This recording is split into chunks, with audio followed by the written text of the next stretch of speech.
Bagaimana kalau ada ustadz yang kalau kajian tidak mau memakai hijab?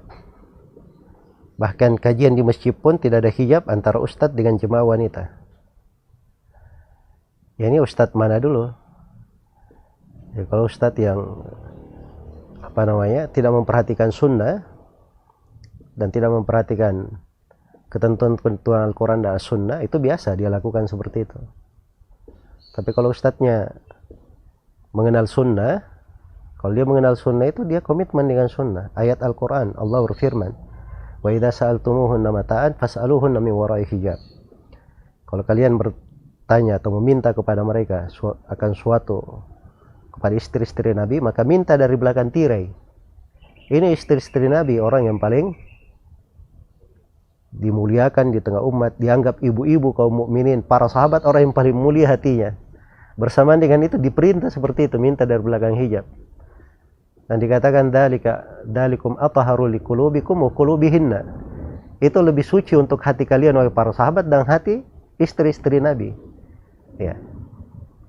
Ya kalau ustadznya mengatakan tidak ada masalah, ya dia mau lebih hebat dari para sahabat dan istri-istri Nabi sallallahu alaihi wasallam. Ini di musim haji ya, perempuan di musim haji itu dilarang menutup wajah.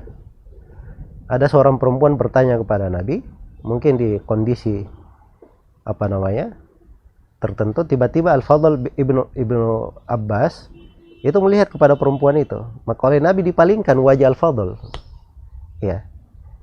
Ini dengan pedenya si Ustadz melihat kepada wajah jemaahnya di depan. Nah, ini semuanya menyelisih sunnah.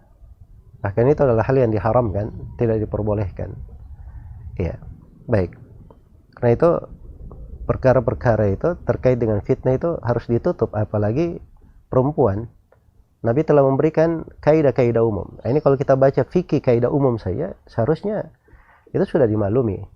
Nabi itu bersabda dalam hadits Abdullah bin Mas'ud riwayat At-Tirmidzi, al-mar'atu aurah, idza kharajat istasyarafaha syaitan. Perempuan itu aurat. Kalau dia keluar, maka akan dibuat agung oleh syaitan. Ya. Jadi itu fitnah syaitan. Setiap perempuan keluar pasti akan dibuat indah, dibuat agung. Dia pakai hijab pun dibuat oleh syaitan seakan-akan bagus. Coba kamu lihat, dia cermati. Orang pakai cadar pun oleh syaitan diarahkan melihat matanya. Itu kerjanya syaitan memang seperti itu.